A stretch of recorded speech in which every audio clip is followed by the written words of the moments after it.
Everyone thinks The Simpsons is just a silly cartoon, a dumb dad, a troublemaker son, a family that never grows up or learns anything new, harmless jokes, nothing buried underneath. Fans who have spent 35 years rewatching every single frame disagree completely. In this video, we break down one dark theory for every Simpsons character: Homer Simpson and the coma theory. Homer Simpson is the most famous cartoon father in American television history, and for more than 3 decades he has fallen off ladders, survived nuclear meltdowns, and eaten enough donuts to kill several regular men. None of that ever seemed to matter, because nothing on the show ever really stuck. Then, a small group of fans on the internet looked closer at 2 episodes from 1992 and 1993 and built a theory that reframes everything that happened afterward. The theory claims that the real Homer Simpson has been lying unconscious in a hospital bed since the spring of 1993, and that every episode since then has played out entirely inside his own head. The Simpsons began as a set of short animated segments on The Tracy Ullman Show in 1987, created by Matt Groening, before becoming its own half-hour series on Fox in December of 1989. By its 4th season, the show had already become a massive hit, and the writing staff, led by Al Jean and Mike Rice at the time, was producing episodes at a pace that left almost no room to rest. Season 4 is where this theory begins, and it starts with an episode most casual viewers remember fondly without ever suspecting it held the seed of something much darker. That episode is called Homer the Heretic. It aired on October 8, 1992, written by George Meyer and directed by Jim Reardon. The plot is simple on its surface. On a freezing Sunday morning, Homer decides he does not want to go to church, so he stays home instead. He spends the day in his underwear,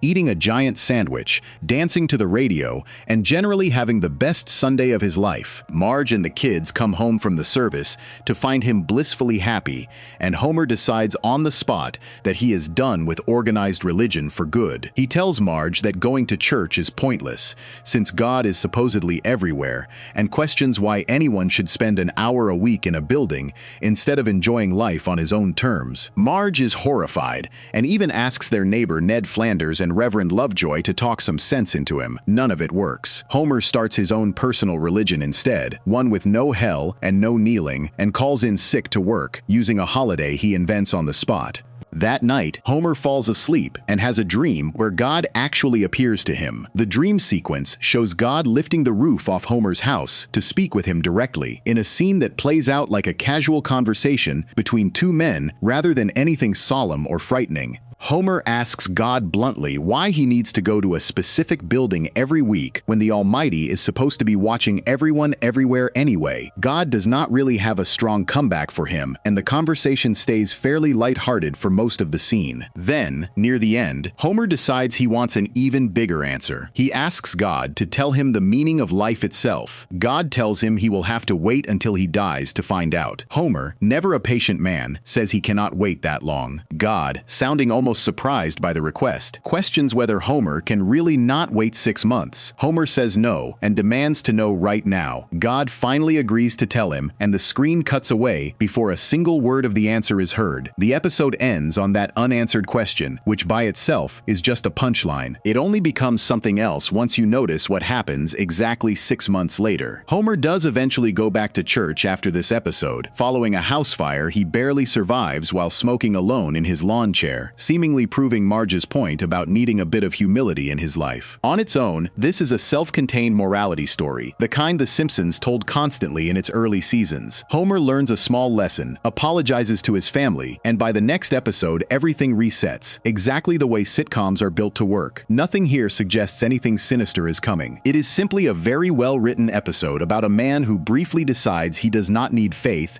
and then gets gently humbled by a scare with fire. The show moved on to other stories almost immediately, and for over 20 years, nobody treated the ending of Homer the Heretic as anything more than a throwaway joke about impatience. The date matters more than the joke does. Homer the Heretic aired in October of 1992. Roughly 6 months after that, on April 1st, 1993, an episode aired that on the surface has nothing to do with religion, God, or the meaning of life.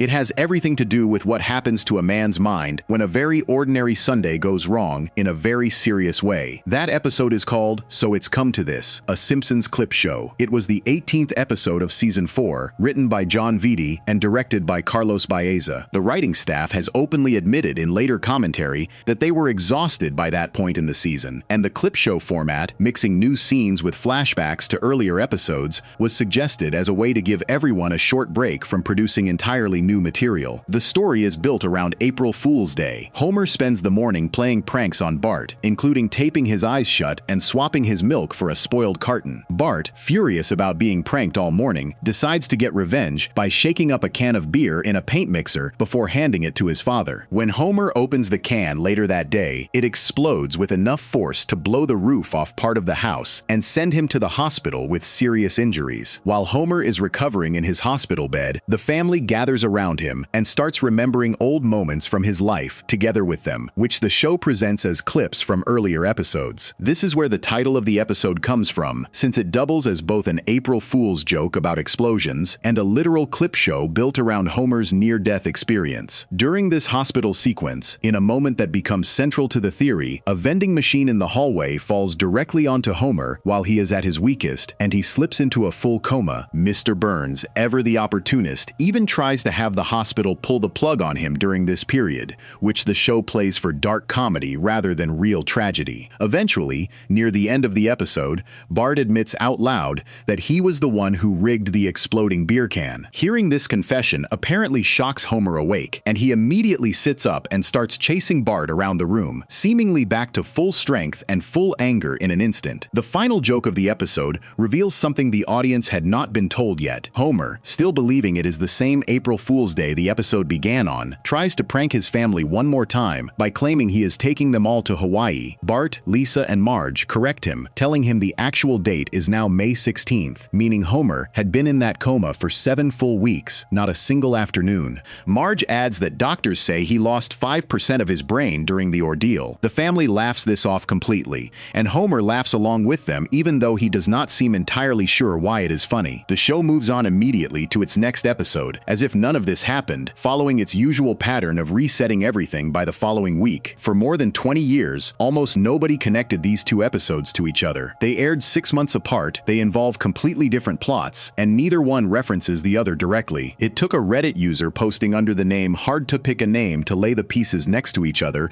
and ask what would happen if the ending of Homer the Heretic and the ending of the clip show episode were actually part of the same sentence rather than two separate jokes. The theory spread quickly once other fans noticed how neatly the timing lined up. God tells Homer in October that he will have to wait roughly 6 months to learn the meaning of life. 6 months later, almost to the exact week, Homer suffers a traumatic injury and falls into a coma serious enough that doctors believe part of his brain was permanently damaged. The theory argues that Homer never actually woke up in that hospital bed at all, and that what looks like him waking up and chasing Bart is really just the beginning of an extremely long, extremely detailed dream, one his mind builds for itself because it still has questions it never got to finish asking. Supporters of the theory point to a noticeable shift in the type of stories the show started telling after this point. Before the coma episode, most storylines stayed fairly grounded in ordinary suburban life, covering things like Lisa developing a crush on a teacher, or Homer and Marge working through a rough patch in their marriage. After it, the show leaned harder into stories that would be almost impossible in any realistic version of Springfield. In Season 6 and 7, Mr. Burns is shot by an unknown attacker in a 2-part mystery that keeps the entire country guessing for months, and the final reveal shows that the shooter was baby Maggie Simpson, who accidentally pulled the trigger of Burns's own gun during a struggle over a lollipop. In Season 8, Homer takes a new job at a company run by a cheerful executive named Hank Scorpio, only for the show to slowly reveal that Scorpio is secretly a James Bond-style supervillain trying to take over the world, complete with a private volcano lair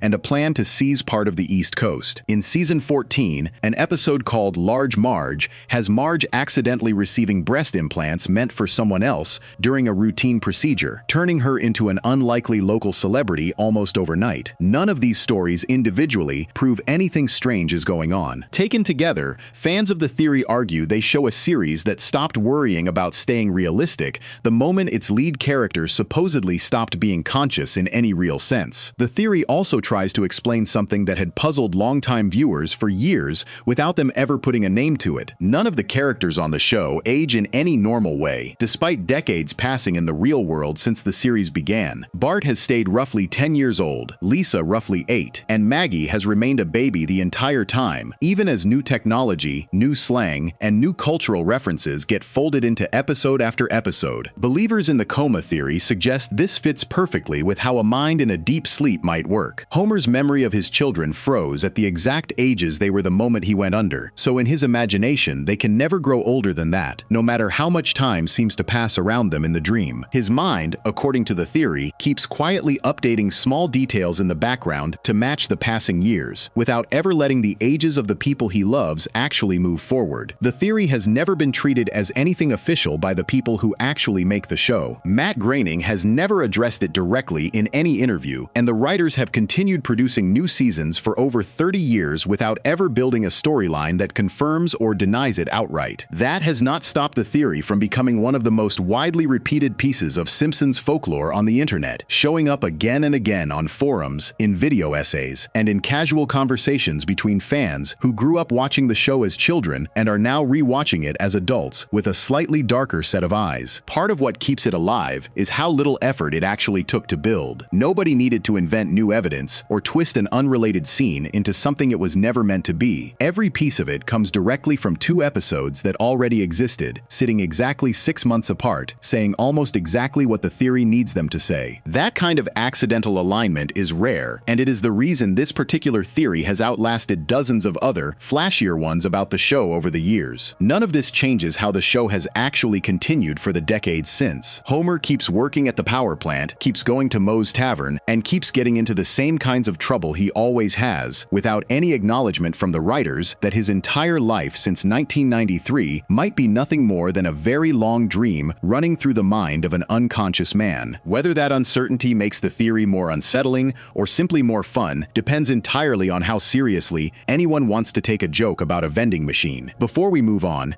if you're enjoying this analysis, please consider subscribing. It helps the channel tremendously. Not every strange thing that happens to a Springfield resident stays buried in a hospital bed. Just a few houses down Evergreen Terrace, one neighbor's life took a very different turn after a single afternoon involving a broken wishbone, and fans have spent years arguing that his string of misfortune traces back to that exact moment. Section 2. Ned Flanders and the Wishbone Theory. Ned Flanders is supposed to be the happiest man in Springfield. He goes to church every week, he never raises his voice, and he calls his neighbors things like neighborino instead of swearing at them. For a long time now, fans of The Simpsons have noticed something strange sitting underneath all that cheerfulness. Ned's life on the show has been filled with disaster after disaster, far more than almost anyone else in town, and one theory traces the exact moment his luck turned bad back to a single turkey bone he snapped in half with Homer more than 30 years ago. Ned Flanders first showed up as Homer's neighbor early in the series, and for the first couple of seasons he was written mostly as a mild annoyance rather than a saint. He worked as a pharmacist, he was friendly, and his biggest flaw was being a little too perfect around Homer, who has never handled other people's success very well. Ned had a wife named Maude and 2 young sons, Rod and Todd, and by the standards of Springfield, his household ran smoothly. He had steady work, a stable marriage, and none of the chaos that constantly followed the Simpson family around. This version of Ned matters, because the theory only works if you understand how good things looked for him at the very start. The turning point happens in an episode called When Flanders Failed, the 3rd episode of Season 3, which aired on October 3rd, 1991. It was written by John Vitti and directed by Jim Reardon. The episode opens with Ned throwing a backyard barbecue and inviting the Simpsons over. Homer almost skips it entirely because he does not like Ned, but the smell of the food changes his mind fast. During the meal, Ned makes an announcement that shocks everyone at the table. He says he is quitting his job at the pharmacy to open his own business, a specialty store built entirely around left-handed people, since Ned himself is left-handed. He plans to call it the Leftorium and open it at the Springfield Mall. After the meal, Maude hands Homer and Ned the wishbone left over from the turkey they just ate and tells them each to grab an end, make a silent wish, and pull. Whoever ends up holding the bigger piece gets their wish granted, at least according to old folk superstition. Homer thinks the whole idea is ridiculous at first, but Ned pushes him to make a wish anyway, saying there has to be something Homer wants. Homer briefly considers wishing for Ned to die, then decides even in his own head that this would be going too far. Instead, he settles on wishing that the leftorium fails completely and Ned goes broke. The two men pull the bone apart, and Homer ends up with the larger half, meaning his wish, according to the game they just played, is the one that gets granted. For the rest of the episode, the results of that wish play out almost exactly the way Homer hoped. Ned opens the store, but almost no customers show up, since a shop built entirely for left-handed shoppers turns out to be a smaller market than Ned expected. Homer checks in on his struggling neighbor and cannot hide how thrilled he is about it, even after his daughter Lisa scolds him for enjoying someone else's bad luck so openly. As the weeks go on, the leftorium keeps losing money, and the Flanders family slides toward real financial trouble. At one point, Homer even walks past several frustrated left-handed shoppers in town, struggling with right-handed tools and equipment, and briefly considers telling them about Ned's store before deciding against it out of spite. Eventually, Homer's conscience catches up with him. Watching Ned edge closer to bankruptcy makes him feel guilty enough that he decides to fix what he broke. Homer quietly arranges to buy a large batch of merchandise from the leftorium under a fake name, giving the store a much-needed boost, and then goes a step further by rounding up every left-handed person he can find in Springfield and convincing them to start shopping there. By the end of the episode, the leftorium is saved, Ned has no idea Homer was ever behind any of his troubles,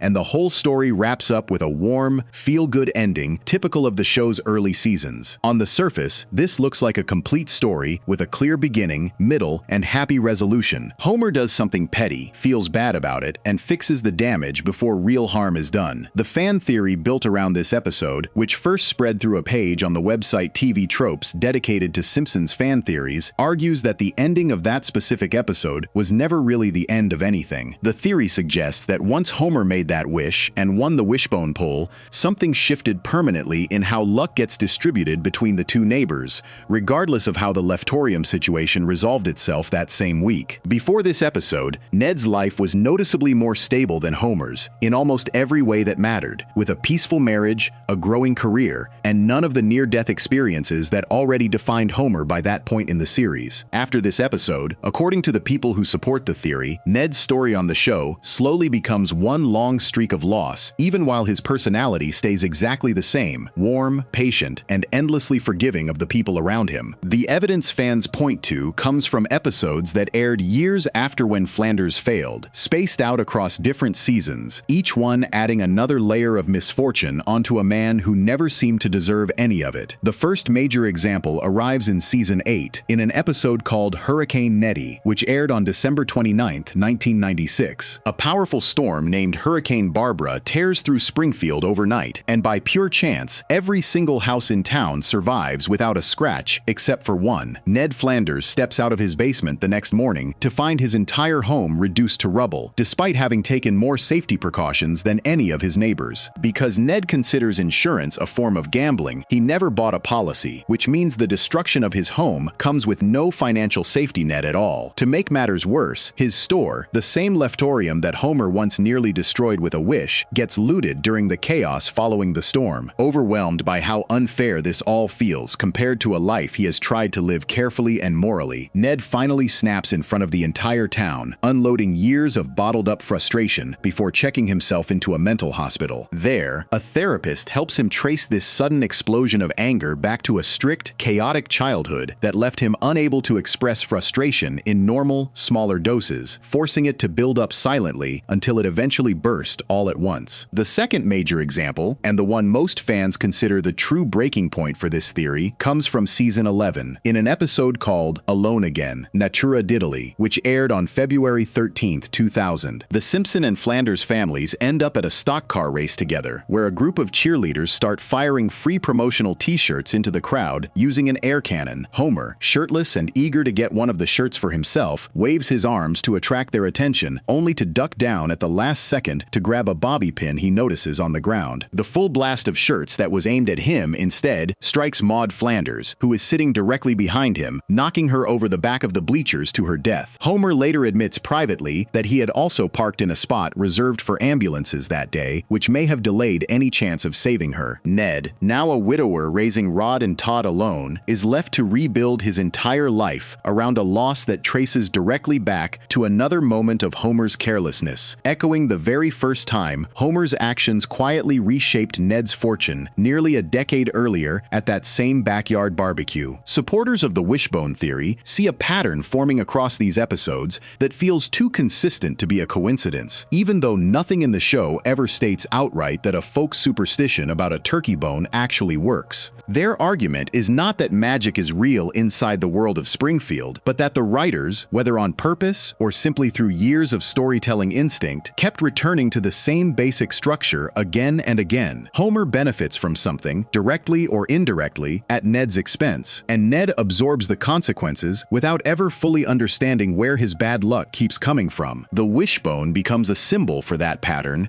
rather than a literal explanation, a single, clean starting point fans can point to when explaining why one of the kindest characters on the show has also become one of its saddest. It is worth being clear about what actually happened inside the story of when Flanders failed itself, since the theory only works if that detail stays accurate. Homer's wish did come true within that same episode, in the sense that the leftorium nearly failed exactly as he hoped, but Homer also personally reversed that outcome by the end of the same 22 minutes, saving the store through his own guilt-driven effort. The show never suggests that Ned's later hardships, the hurricane, the breakdown, or Maude's death, are magically connected to that earlier wish in any literal sense. Nothing in the writing of Hurricane Nettie or Alone Again, Natura Diddley references the wishbone at all. The connection exists entirely in how fans have chosen to read the pattern across separate episodes written by different people in different years, not in anything the show's creators have confirmed or even commented on directly. What makes the theory stick regardless is how neatly it lines up with something viewers already sense about Ned Flanders without needing a Reddit thread to explain it. He is consistently the most morally careful character in Springfield, avoiding vices, following his faith closely, and treating even people who mock him with patience. Despite all of that, the show keeps handing him some of its heaviest losses, almost as if his decency comes with an invisible price attached. The wishbone theory gives fans a single, memorable image to hang that feeling on: a broken piece of bone from a family dinner in 1991, snapped in half by two neighbors who would spend the rest of their lives quietly circling each other, one always a little luckier than the other, for no reason either of them can explain. None of this has stopped the show from continuing to put Ned through new struggles decades later, long after the original episode most fans point to has become a distant memory even for longtime viewers. Whether any of it truly began with a wishbone, or simply reflects how comedy writers tend to keep leaning on their most reliable, good-hearted character to absorb the worst punishment for laughs, the pattern remains sitting right there in the episodes themselves, fully intact and easy to rewatch in order. Before we move on, if you're enjoying this analysis, please consider subscribing. It helps the channel tremendously. Just a few streets over from Flanders and his endless bad luck, another Springfield family has spent decades quietly hinting at a secret involving a different father entirely, one wrapped up in matching haircuts and a joke the show itself does not seem ready to fully explain. Section 3. Ralph Wiggum and the Real Father Theory. Ralph Wiggum is one of the strangest and most beloved kids at Springfield Elementary, a boy famous for eating paste, talking to his cat, and saying things so random they somehow become classic lines on their own. For most of the show's history, nobody thought twice about where Ralph actually came from,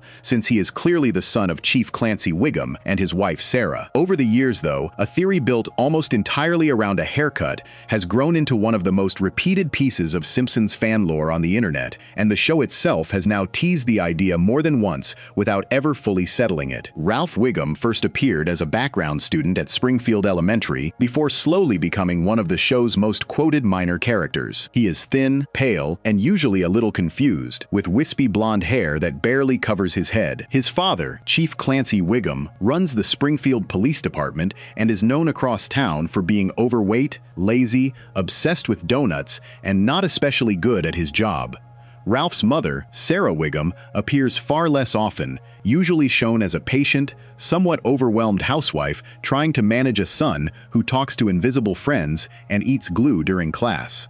On paper, this is a normal, if slightly odd, nuclear family, and for a long stretch of the show, nobody paid much attention to whether Ralph actually resembled either of his parents. The detail that eventually sparked the theory comes down to two other members of the Springfield Police Department who appear constantly alongside Chief Wiggum. Lou and Eddie are the chief's two main officers, always standing beside him during arrests, press conferences, and donut runs. Eddie, voiced by Harry Shearer, has thin, light-colored hair that sits close to his head in a way fans eventually noticed looked almost identical to Ralph's own hairstyle. Chief Wiggum himself is heavier set with a fuller head of dark, curly hair, giving him a very different look from his own son. Once fans started paying closer attention to these small visual details, the idea took hold that maybe Ralph's real father was not the chief at all, but rather the thin, quiet officer standing beside him in nearly every scene. This kind of theory is not unusual for a show that has been running for more than 3 decades and has built up thousands of small, easy-to-miss visual details along the way. What makes the Ralph and Eddie theory different from most other guesses fans make about background characters is that the show itself, years after the idea had already spread widely online, chose to acknowledge it directly, not once but twice, in ways that felt far too specific to be a simple coincidence. The first of these moments happened in an episode called Lisa the Boy Scout, which aired on October 9, 2022, as the 3rd episode of season 34. The episode is built around an unusual premise, where 2 masked hackers interrupt the broadcast midway through, claiming to leak a series of secret, unreleased scenes that reveal shocking truths about the Simpson family and the people around them. These fake leaked scenes are played for pure comedy, poking fun at soap opera-style plot twists, and none of them are meant to be treated as real events inside the show's actual story. One of these hacked clips shows Chief Wiggum furious and confronting his wife Sarah, shouting for her to look at Ralph's hair, insisting the resemblance to Eddie is impossible to ignore. The scene plays out like a parody of a dramatic television confrontation, complete with raised voices and an accusatory tone that has nothing to do with how the show normally handles its characters. Because the entire episode frames these clips as fabricated material planted by the hackers rather than true events, the show makes it fairly clear that this particular reveal is a joke about the fan theory rather than an actual answer to it. The same episode also pokes fun at another well-known piece of Simpsons fan folklore, briefly showing a fake scene where Homer wakes up from a coma he supposedly fell into decades earlier after a jump into Springfield Gorge, revealing the entire series as nothing more than a dream, a wink toward an entirely separate theory that has circulated online in a similar way. The second, and far more debated, moment happened 2 seasons later in an episode called The Last Man Expanding, which aired on April 6, 2025, as the 13th episode of season 36. This episode centers on a fictional weight loss drug named Othinquick, a clear parody of real-world medications like Ozempic,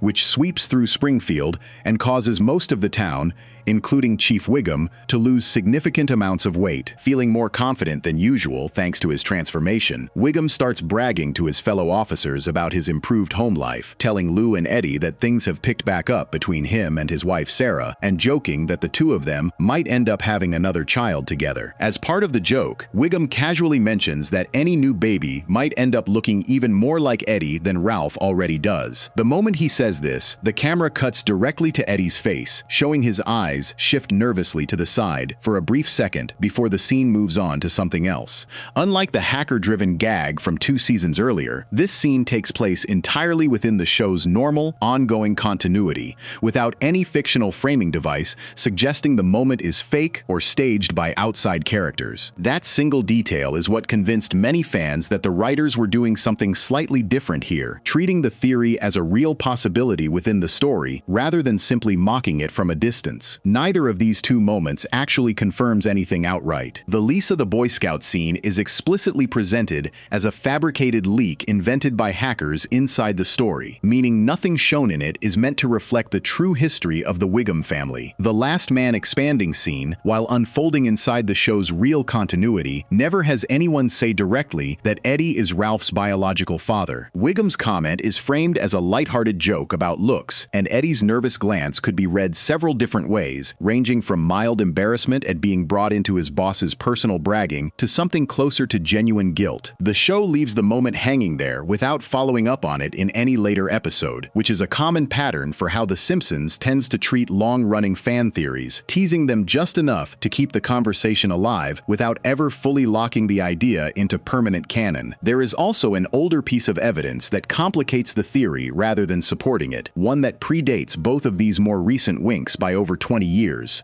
In Season 11, an episode called Bart to the Future aired on March 19, 2000, showing a possible glimpse of what several characters might look like as adults, roughly 30 years later. In this vision of the future, Ralph is shown as a grown man sharing a small beachside home with an equally grown-up Bart, working as an unsuccessful musician. Fans who argue against the Eddie theory point to this future version of Ralph, noting that his hair and overall build end up looking much closer to a grown version of Chief Wiggum than to Eddie, thickening out in a way that more closely resembles his father rather than the thin-featured officer standing beside him at the station. If the show's own vision of adult Ralph leans toward Wiggum rather than Eddie, supporters of this counter-argument say it weakens the idea that the resemblance to Eddie was ever meant to be taken as a real biological clue in the first place. None of this stops the theory from feeling believable to a large portion of the fan base, and there are a few clear reasons why it has managed to stick around for so long despite never receiving anything close to a full confirmation. Part of it comes down to simple visual instinct. Anyone who watches enough scenes with Chief Wiggum, Lou, and Eddie standing together will eventually notice how much closer Ralph's hairstyle sits to Eddie's than to his own father's, and once a viewer notices that detail, it becomes difficult to unsee, especially during any scene where all three men appear on screen together. Another part of it comes from how the show itself has chosen to handle the idea. Rather than ignoring the theory completely or shutting it down with a clear denial, the writers have circled back to it more than once, using it as the basis for jokes rather than pretending it was never noticed. That kind of playful acknowledgement tends to feed fan speculation rather than settle it, since audiences are left reading into every knowing glance or nervous cutaway shot for a hint the show may never actually intend to give. The Wiggum family itself has never publicly addressed the idea within its own story in any serious, dramatic way, and Chief Wiggum continues to treat Ralph as his son in every episode that follows, without any lasting fallout or confrontation carrying over between installments. Whatever the writers intended when they built those two winking scenes years apart,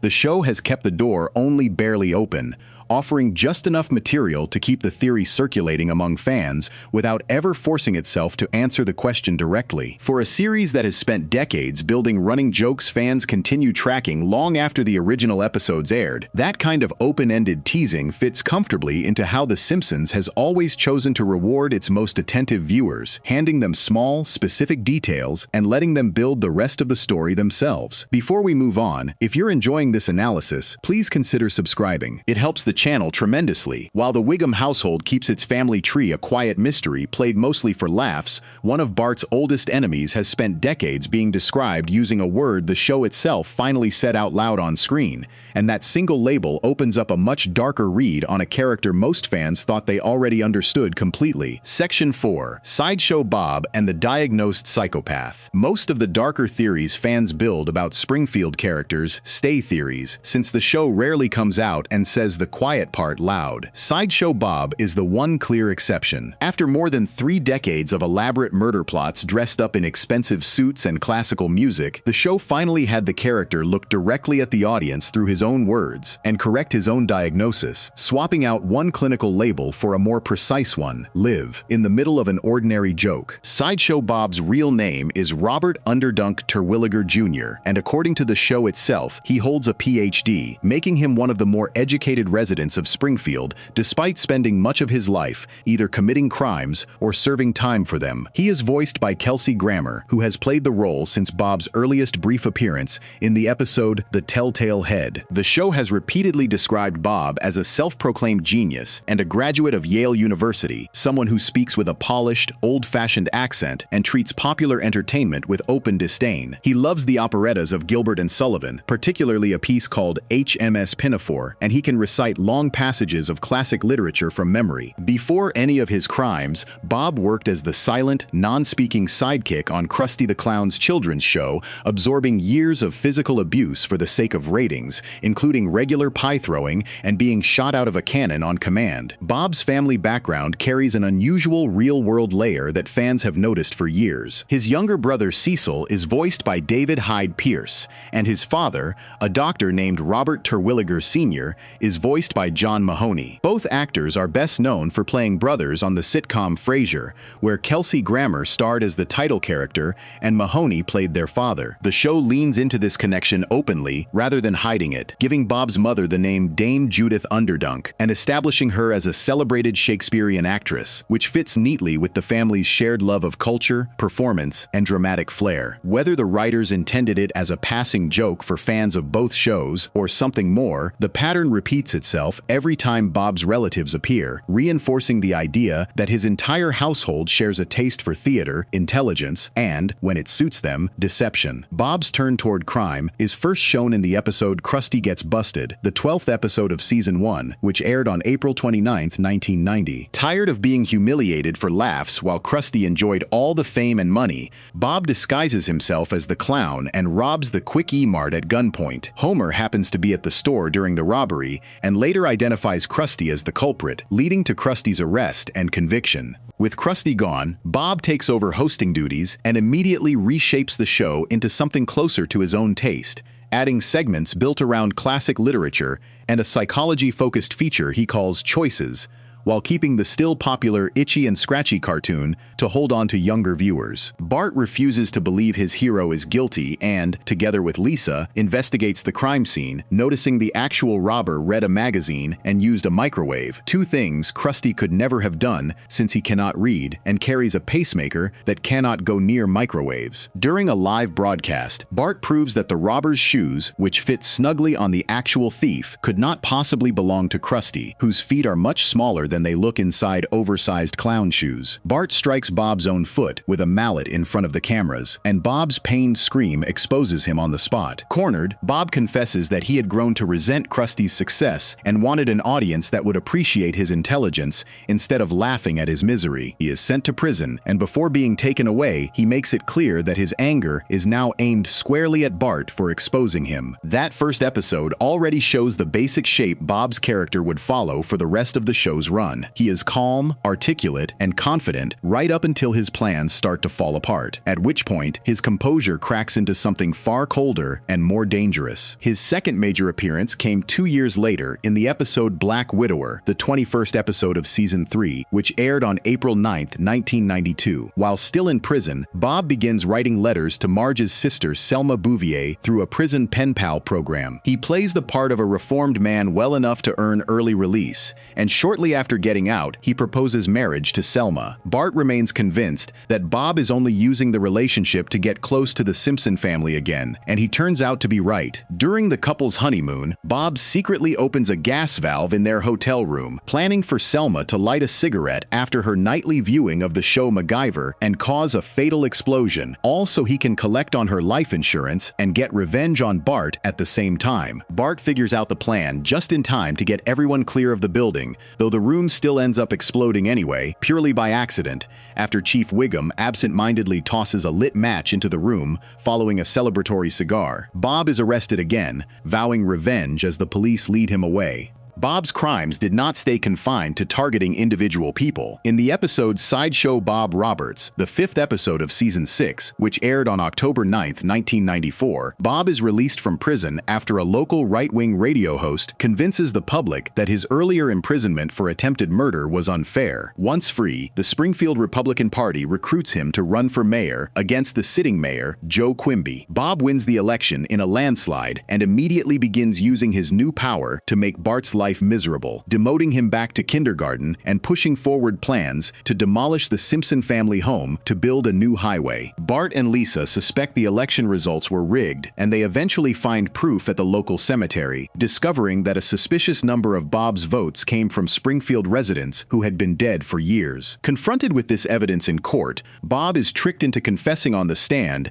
after Bart and Lisa suggest he was not clever enough to have planned such a scheme himself, an insult to his own genius that he cannot resist correcting. He is stripped of his office and sent back to prison, and every decision he made as mayor is reversed. A year later, Bob's ambitions grew even larger. In the episode Sideshow Bob's Last Gleaming, the 9th episode of Season 7, which aired on November 26, 1995, Bob grows disgusted while serving time on a prison work crew, listening to fellow inmates laugh at the same kind of mindless television he once helped produce as Krusty's sidekick. Believing the world would be better off without television altogether, he slips away from his work detail at a local airbase and impersonates an Air Force officer to gain access to a restricted hangar, where he finds an old nuclear weapon left over from decades earlier. During a public air show, Bob hijacks the broadcast signal and announces that unless every television station in Springfield agrees to shut down permanently within 2 hours, he will detonate the bomb. The town panics and evacuates, and Mayor Quimby, unable to locate Bob in time, agrees to the demand. Krusty defies the shutdown by broadcasting from an emergency civil defense shelter, which enrages Bob enough that he goes through with detonating the weapon, only for it to turn out to be a dud due to its age. With his plan falling apart, Bob kidnaps Bart and attempts one final desperate escape using an antique aircraft, an attempt that fails and lands him back in police custody once again. The episode never suggests the bomb had any real chance of causing lasting harm, treating the entire plot as an exaggerated satire of old nuclear thriller movies, but the underlying willingness to hold an entire town hostage over a personal grudge against modern entertainment fits the same pattern running through every one of Bob's schemes. Not every appearance from this era paints Bob purely as a mastermind. In the episode Brother from Another Series, the 16th episode of Season 8, which aired on February 23, 1997, Bob is released from prison for good behavior and placed under the supervision of his brother Cecil, who works as Springfield's chief engineer overseeing construction of a new hydroelectric dam. Bart remains convinced Bob is up to his usual tricks and follows him constantly, eventually finding a briefcase full of cash hidden near the construction site. It turns out Cecil, not Bob, is the one running a secret scheme, planning to embezzle millions of dollars in construction funds and deliberately build the dam using poor materials so it will collapse, framing his own recently paroled brother for the disaster. Once Bob realizes what Cecil has actually been doing, he works together with Bart and Lisa to try to stop the dam from bursting, even risking his own safety to save Bart from being thrown off a cliff during the confrontation. Despite this rare moment of Bob acting heroically, Chief Wiggum still arrests him afterward, assuming he must have been involved somehow, and Cecil manages to trick Bob into shouting a vow of revenge in front of witnesses, just as the police lead them both away, landing the two brothers in the same jail cell together. The episode stands out as one of the few times the show lets Bob genuinely try to do the right thing, only for his history of violence to make sure nobody, not even the police, is willing to believe him. Bob's most famous appearance by far came in the episode Cape Fear, the 2nd episode of Season 5, which aired on October 7, 1993. Structured as a direct parody of the film Cape Fear, the episode has Bob sending Bart a stream of threatening letters, most of them written in his own blood, while he is still locked up. Despite this, a parole board decides he no longer poses any danger to society and releases him. Once out, Bob begins openly stalking the family, forcing them into a witness protection program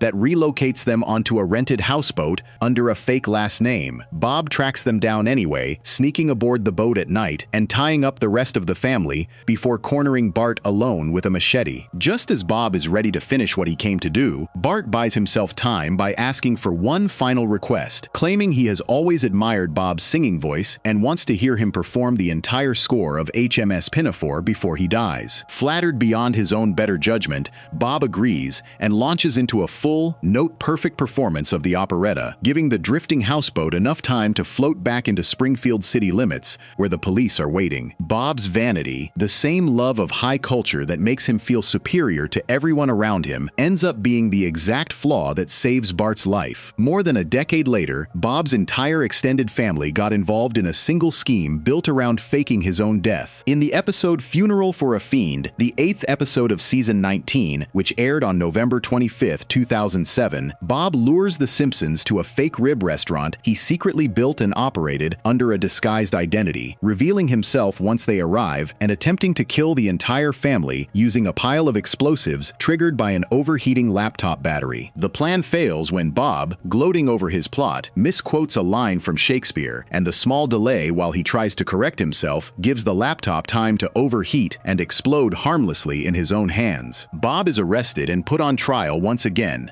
but this time his father takes the stand as a witness, testifying that years of being tormented by Bart pushed his son into a state the elder Terwilliger describes outright as psychosis. The claim works well enough on the courtroom that public sympathy begins shifting away from Bart and toward Bob. During the trial, Bob produces a small vial he claims contains medicine for a heart condition, and when Bart panics and knocks it out of his hands, Bob appears to suffer a fatal heart attack on the spot, dying in front of the entire town. What looks like a tragic accident turns out to be one final, elaborate deception. Bob's father, also a licensed doctor, had secretly injected his son with a drug that mimics death, buying time for the family to stage a full funeral while quietly planning one last attempt to trap Bart inside Bob's own coffin at the crematorium. Lisa eventually pieces together the truth after noticing the coffin had been custom-built to fit Bob's unusually large feet, reasoning that a grieving family would have no reason to pay for a detail like that unless they already knew he would need it again. The Simpsons arrive just in time to save Bart, and the entire Terwilliger family, father, brother, wife, and son included, is arrested together. Bob's most recent major appearance came nearly 2 decades after that, in the episode The Yellow Lotus, the second episode of season 36, which aired on October 6, 2024, built as a parody of the television series The White Lotus. In the episode, the Simpson family runs into Bob at a luxury resort, where he appears to have reformed once again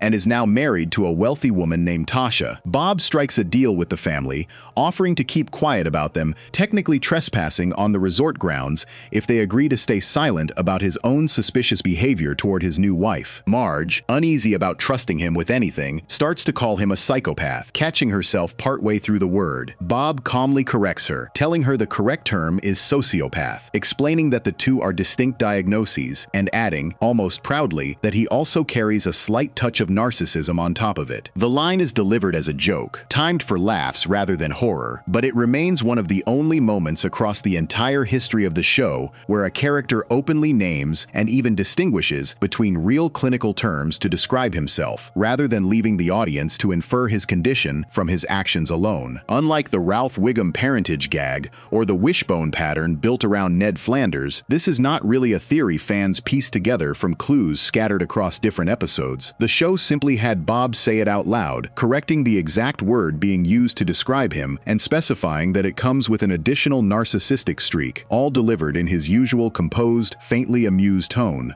It turns a label fans had already been using informally for years into something the character accepts and even seems to take a certain pride in, treating his own diagnosis less like a warning and more like one more subject he happens to be well read on. Looking back across everything from the framed robbery that started it all to the faked death staged with his own father's help decades later, the pattern never really needed a clinical term to be visible. Bob has spent his entire run on the show building intricate patient schemes that fall apart at the exact moment his pride gets the better of him, whether that means misquoting Shakespeare at the worst possible time or agreeing to sing an entire opera for a boy he is trying to kill. None of this has changed how the show treats Bob whenever he shows up again. He remains polite, well-spoken, and quick to return to some version of his usual schemes, regardless of how many times his plans collapse or how many prison sentences follow. What sets him apart from Springfield's other recurring troublemakers is that his menace never needed a wishbone, a coma, or a mysterious haircut to explain itself. The show built his entire character openly, in full view, letting 3 decades of blood-written letters, gas leaks, stolen nuclear weapons, and faked funerals speak for themselves long before anyone bothered giving it a clinical name. Before we move on, if you're enjoying this analysis, please consider subscribing. It helps the channel tremendously. Just down the street from Bob's endless plotting, one of Springfield's saddest bartenders has been quietly falling apart in full view of everyone for just as long, and almost nobody outside of Moe's own tavern seems willing to treat what they are watching as anything more than a punchline. Section 5. Moe Shislak and the Depression Nobody Treats. Moe Shislak has been serving drinks hijinks in Springfield since the very first full-length episode of The Simpsons, and for just as long, the show has treated his loneliness and despair as one of its most dependable running jokes. Unlike most of the darker theories built around other characters, nothing here needs to be pieced together from hidden clues or winking dialogue. Moe's pain has been placed directly on screen, over and over, across more than 3 decades, always played for a laugh, and almost never given the weight that a real person going through the same thing would receive. Moe's full name is Muammar Shislak, and he first appeared in the show's premiere episode, Simpsons Roasting on an Open Fire, which aired on December 17, 1989. He is voiced by Hank Azaria, who has played the character since that very first episode. Moe owns and runs Moe's Tavern, a rundown bar within walking distance of the Simpson family home, where Homer, Barney Gumble, Carl Carlson, and Lenny Leonard spend much of their free time. According to the show's own writers, Moe's personality and voice were partly inspired by a real bar owner named Louis Deutsch, who ran a tavern in Jersey City and became famous decades earlier for his furious reactions to a string of prank phone calls made by 2 local teenagers. That same idea became one of Moe's most consistent running gags, with Bart repeatedly calling the bar and asking Moe to page a customer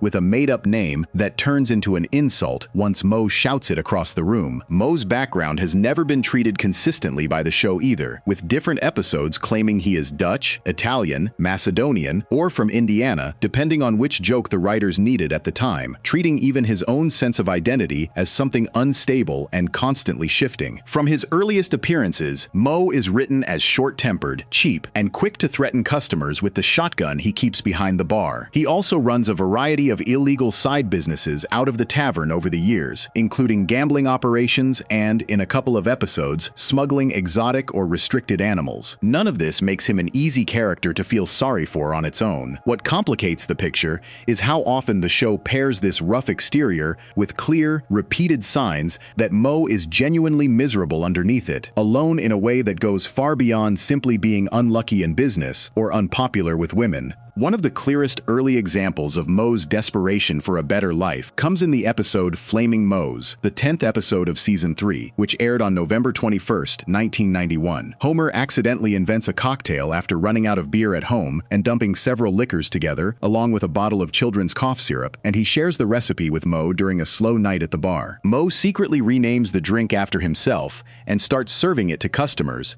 and word spreads quickly enough that the tavern becomes one of the trendiest spots in Springfield, drawing in a much better class of customer than Moe has ever attracted before. Furious at being cut out of credit for his own invention, Homer refuses to return to the bar, growing so obsessed with the betrayal that he begins hallucinating Moe's face everywhere he looks. A national restaurant chain eventually offers Moe a huge sum of money for the recipe, and just as he is preparing to accept the deal and finally share the profits with Homer, Homer himself storms in and reveals the humiliating secret ingredient to the entire bar, instantly destroying the drink's mystique and Moe's business along with it. Within days, nearly every restaurant in town starts serving its own version of the same drink under a different name, and Moe's brief taste of popularity and status collapses completely, leaving him right back where he started. The episode plays the entire arc as comedy, but underneath the jokes sits a clear picture of how badly Moe wants to be liked, respected, and successful, and how quickly that hope falls apart once it is finally in his hands. The show returns to Moe's despair as an explicit holiday tradition in the episode Simpsons Christmas Stories, the 9th episode of Season 17,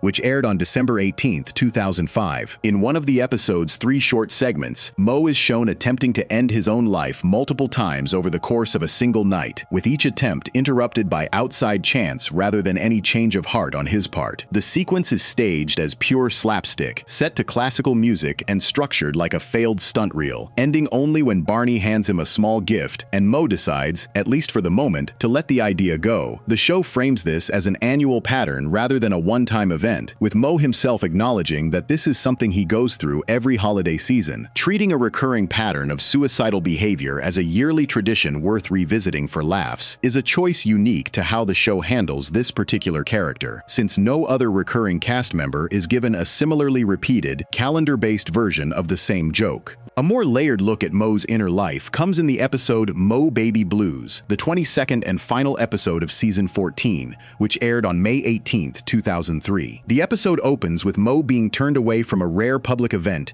at Springfield's Botanical Gardens for being the least popular person in a crowd that has exceeded its legal capacity by exactly one person. Already sinking into another wave of depression afterward, Mo finds himself alone on a bridge during a town-wide traffic jam at the exact moment he is preparing to end his life. Baby Maggie Simpson, thrown from the Simpson family car after a sudden crash, lands directly in his arms, and the crowd immediately hails him as a hero for the rescue, without ever learning what he had actually been about to do in that same moment. The encounter changes something in Mo, and he begins visiting the Simpson household regularly to see Maggie, forming a genuine bond with her that briefly gives him a sense of purpose he does not experience anywhere else in his life. He becomes so devoted to her that Homer and Marge eventually grow uncomfortable with how deeply attached he has become, banning him from seeing her after discovering he has set up his own baby monitor and camera to watch her from his apartment. When Maggie later goes missing during an unrelated mob-related incident, Mo helps track her down and protects her from danger,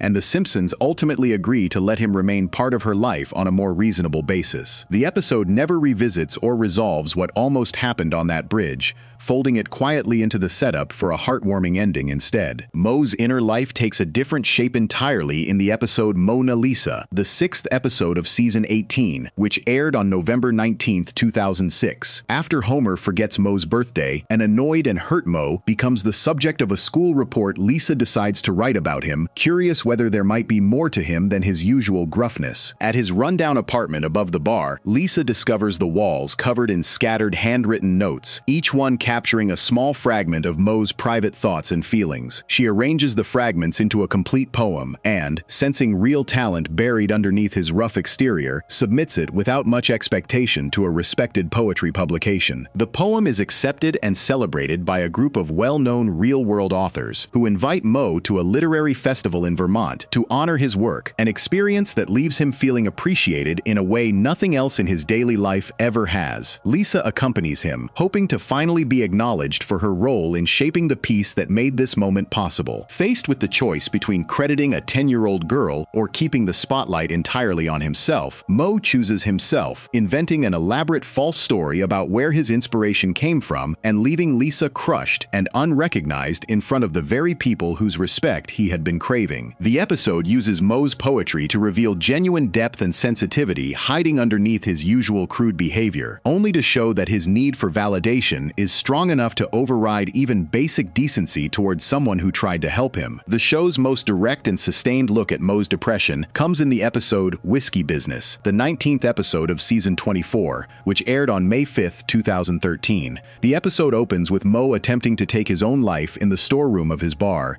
using a length of rope he had nicknamed, an attempt interrupted when Homer, Lenny, and Carl hear a noise from the next room and rush in to find him. Homer performs CPR and revives him, and once Mo admits to the group what he had been trying to do, Marge suggests a road trip to Capital City to help lift his spirits, along with a new suit to boost his confidence. During the trip, Mo also tries calling a suicide prevention hotline, only to be met with a fully automated system that offers no real help before Bart's timing with a prank call interrupts the moment entirely. Back home with his new outlook and a batch of homemade whiskey he begins selling at the bar, Mo attracts the interest of two venture capitalists eager to turn his drink into a national brand, and for a short stretch of the episode, his life seems to be turning around in a real, lasting way. The turnaround collapses almost as quickly as it began, when his suit is destroyed in an accident right before an important public event meant to launch the new company, and his stumbling, undignified appearance in front of investors tanks the deal instantly, sending him right back to his shabby, empty bar. The episode ends with Mo standing near the same rope one more time, deciding against using it for the moment, but framing the decision less as recovery and more as a temporary reprieve, with a passing remark about the approaching holiday season, hinting that this same cycle is far from finished. The show revisited Mo's fate one final time, in a much quieter, almost hidden way, in the episode A Stranger Things, the 18th and final episode of season 36, which aired on May 18, 2025. The episode imagines imagines a future version of Springfield where Bart and Lisa have drifted apart as adults, and during a scene set at Marge's funeral, a small background detail shows a nearby grave marker for Moe, depicted through an image referencing the classic gag of him putting his head inside an oven, a callback to the same kind of joke the show used decades earlier in its holiday episodes. The show never explains the moment directly or draws any attention to it beyond letting it exist quietly in the background of an unrelated, dialogue-heavy scene. Whether meant as a small nod for longtime fans who have followed Moe's pattern for over 30 years or simply another passing joke, the placement of that image at a funeral, of all settings, ties his story back to the same unresolved thread the show has returned to again and again since his earliest appearances. Looking at the full stretch of these episodes together, a clear pattern emerges that sets Moe apart from every other character covered so far. Ned Flanders' suffering earns him sympathy from the town and, eventually, real narrative attention to his childhood and his grief. Sideshow Bob's danger earns him an actual clinical label spoken aloud by the man himself. Moe's despair, by contrast, almost never receives that kind of acknowledgement from the people around him. His friends intervene physically when they happen to be close enough to hear him in trouble, as they do in whiskey business, but the show rarely follows up on what that should mean for how they treat him afterward. Each time Moe finds something that briefly gives his life meaning, whether it is a stolen cocktail recipe, a baby he saves by accident, a poem someone else helped him write, or a business venture built on borrowed confidence, the show finds a way to strip it back away from him within the same episode, resetting him to the same lonely bar stool by the closing scene. 35 years after his first appearance, Moe remains exactly where he started, still pouring drinks, still being pranked, and still carrying a version of the same private struggle that the show has never once let him fully escape or resolve. Before we move on, if you're enjoying this analysis, please consider subscribing. It helps the channel tremendously. Not every character carrying a heavy secret in Springfield wears it quite so visibly. One of Bart's own closest friends has spent decades absorbing bad luck that traces back, according to a persistent piece of fan reading, to a single Hollywood parody episode involving a superhero sidekick costume and a family that was never quite the same again afterward. Section 6. Milhouse Van Houten and the Radioactive Man Theory. Milhouse Van Houten has spent more than 3 decades as Bart Simpson's loyal best friend, a thin, blue-haired kid in glasses who almost never catches a break. Bullies target him constantly, his parents struggle with a marriage that eventually falls apart, and he carries a hopeless crush on Lisa that never goes anywhere. A theory built by fans years after the fact points to one particular episode as the quiet turning point for all of it, tracing his parents' divorce back to a silly Hollywood film shoot that came to Springfield when Milhouse was still a young boy. Milhouse first appears as one of Bart's classmates at Springfield Elementary, and even his own name carries an unusual amount of history packed into it. His first name comes from Richard Nixon's middle name, since the president was born Richard Milhouse Nixon. His middle name, Mussolini, is shared with his mother's side of the family and also happens to be the name of the fascist dictator who led Italy during World War II. His last name, Von Houten, matches the surname of Leslie Van Houten, a member of the Manson family who is serving a life sentence for her role in a pair of 1969 murders. None of these connections are ever explained inside the show itself, and Milhouse has no idea any of them exist.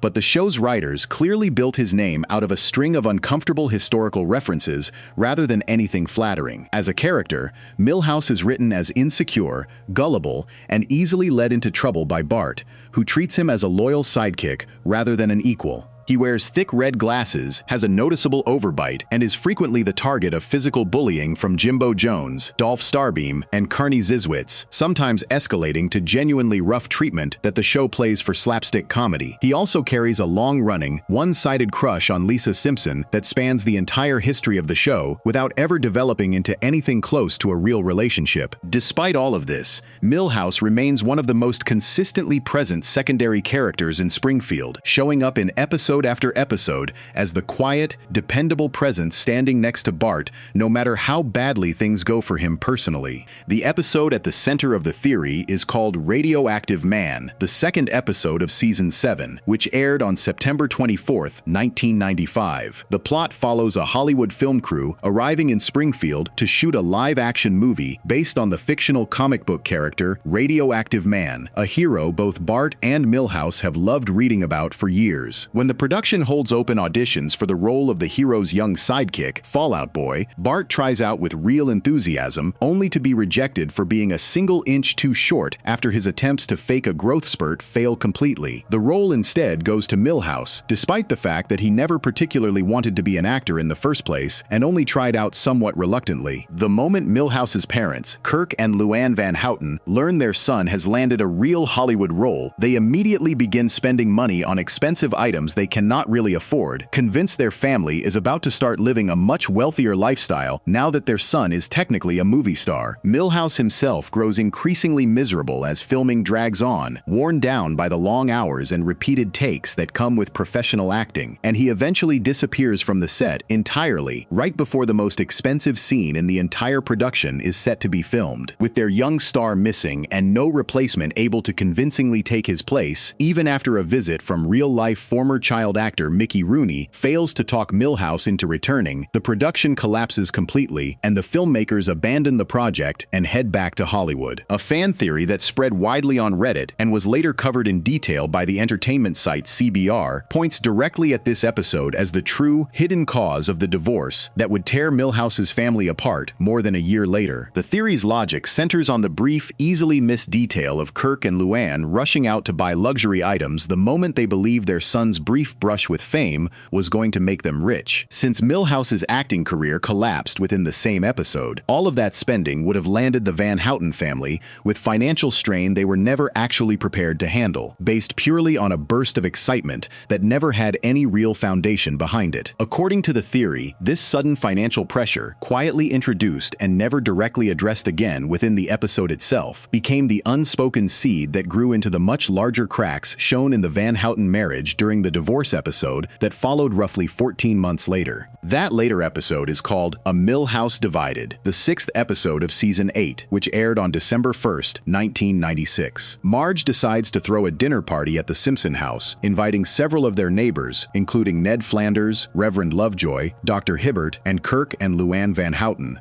What begins as an ordinary evening quickly turns uncomfortable as Kirk and Luann start trading small insults back and forth in front of the other guests, growing more openly hostile to each other as the night continues. The breaking point comes during a game of Pictionary, when Luann's frustration with Kirk boils over completely, and she announces, in front of everyone at the party, that she wants a divorce. The rest of the guests are left stunned and uncomfortable, and Milhouse, caught in the middle of his parents' public collapse, is left visibly shaken by what has just happened to his family in front of people he knows. In the aftermath, Kirk moves into a rundown apartment complex built specifically for recently divorced men, and shortly afterward loses his job at the local cracker factory, in part because his boss, who turns out to also be Luann's father, decides that having a recently divorced employee does not fit the wholesome image the company wants to project. Luann, meanwhile, gains custody of Milhouse and quickly begins reinventing herself as an independent woman, eventually starting a new relationship with a man who used to compete on the television show American Gladiators. Homer, watching the Van Houtens fall apart so suddenly, becomes anxious about the stability of his own marriage with Marge and spends much of the episode trying, somewhat clumsily, to prove that the same thing could never happen to them. The radioactive man theory treats these two episodes as a single, connected story stretched across more than a year of the show's real-world broadcast schedule, using the earlier financial strain as the quiet explanation for a marriage that otherwise appears to collapse without much clear buildup. It is a tidy piece of reasoning, and it fits the kind of small, easily missed detail that fans enjoy connecting across a show with hundreds of episodes spanning decades. It is worth being clear, however, about what the people who actually made these two episodes have said about where the divorce storyline really came from. According to commentary recorded for the DVD release of A Milhouse Divided, the writing staff has stated that the idea for the Van Houten's divorce grew out of a much smaller, easily overlooked scene that appeared earlier the same season, in the episode Sideshow Bob's Last Gleaming, where Kirk and Luann are shown briefly bickering with each other at another dinner party. That earlier flash of tension, rather than anything involving Milhouse's short-lived acting career, is what the writers themselves have pointed to as the actual creative seed for the divorce storyline that followed. Since Sideshow Bob's Last Gleaming aired on November 26, 1995, only 2 months after radio Radioactive Man, both episodes were airing close together during the same production season, but the writer's own account places the origin of the divorce plot in the argument scene from the Bob episode rather than anywhere connected to the Hollywood film shoot. This does not necessarily mean the fan theory is wrong about what happens within the story itself, only that it describes a connection the show's own writers were not consciously building when they wrote either episode. The financial strain shown in Radioactive Man is real, and it is left completely unresolved once the episode ends, since the show never returns to address what happened to all that money Kirk and Luann spent once their son's brief acting career fell apart. Whether that detail was ever meant to carry forward into later seasons or was simply written as a one-episode joke about a family getting ahead of itself, the theory gives viewers a way to read intention into a gap the show itself never bothered to fill in. The Van Houten story did not end with the divorce shown in Season 8. More than a decade later, in the episode Little Orphan Millie, the 6th episode of Season 19, which aired on November 11, 2007, Kirk and Luann announce at a family picnic that they have decided to remarry, delighting Milhouse in the process. The two head off on a honeymoon cruise together, only for an accident to send them both falling overboard, leaving Milhouse to briefly believe he has lost both parents at once before they eventually turn up alive. The show later reveals, in a further twist that surprised many longtime viewers,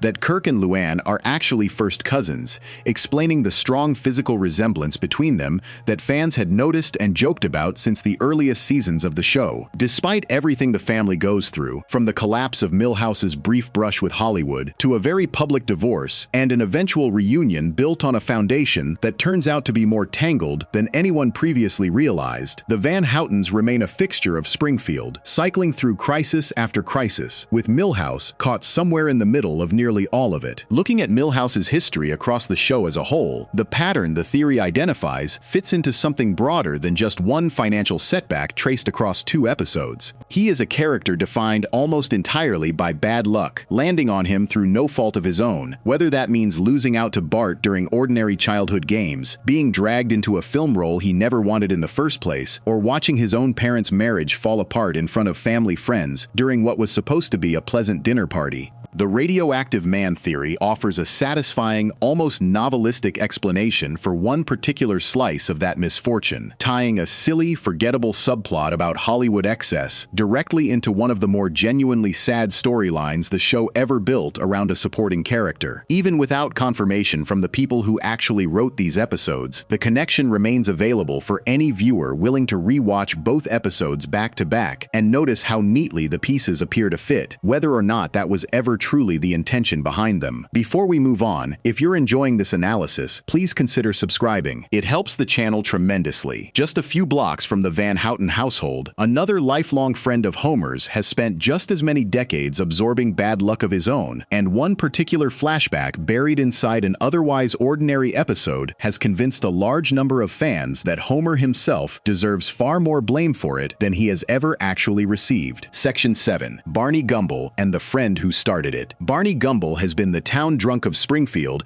since the very first episode of The Simpsons, a heavy-set, constantly slurring regular at Moe's Tavern who somehow remains one of Homer's closest friends despite decades of chaos. For just as long, the show has hinted, in flashback after flashback, that Barney was not always this way, and that the person most responsible for setting him on this path might be sitting right beside him at the bar every single night. Barney's full name is Bernard Gumble, and he first appeared, like so many of Springfield's regulars, in the series premiere Simpsons Roasting on an Open Fire, which aired on December 17, 1989. He is voiced by Dan Castellaneta, the same performer who voices Homer, giving every scene between the two characters an odd, layered quality, since both voices come from the same actor switching between registers. The show has described Barney's design as a loose homage to Barney Rubble from the Flintstones, and across the decades he has held a long string of odd jobs between drinking binges, including a stretch as a snowplow driver, a helicopter pilot, and even a brief shot at becoming an astronaut. Underneath the running joke of his constant intoxication, the show has repeatedly circled back to a more uncomfortable question, treating his condition less like a punchline belonging entirely to him and more like a debt someone else in his life has never really paid off. The show has not been fully consistent about how far back Barney's drinking actually goes, and one of the clearest examples of that inconsistency shows up in the episode Lisa's Sax, Histories, the third episode of Season 9, which aired on October 19, 1997. During a lengthy flashback covering events from several years earlier, Homer recalls being given beer as a young child by his own father, Abe, ending with young Homer crashing his wagon into a tree while young Barney, riding right behind him, crashes into the pileup as well. In the aftermath of the wreck, young Barney turns to young Homer and declares that the two of them should never drink again. The line is delivered as a quick, throwaway joke, immediately undercut when present-day Homer, mid-flashback narration, admits with a beer already in his own hand that the two of them never actually kept that promise. The scene establishes, in passing, that Homer and Barney were already experimenting with alcohol together as small children, years before either of them would have been anywhere near old enough to take a college entrance exam. That detail creates a direct contradiction with the show's most famous version of Barney's origin story, told years earlier in the episode Mr. Plow, the 9th episode of Season 4, which aired on November 19, 1992. The main plot of that episode follows Homer starting a snowplowing business after a lucky purchase, only to find himself in direct competition with Barney once his friend copies the same idea and starts an aggressive rival company. In the middle of this rivalry, the episode cuts to a flashback showing Homer and Barney as teenagers, revealing that Barney was once a serious, driven honors student with real aspirations of attending Harvard University. On the night before Barney's SAT exam,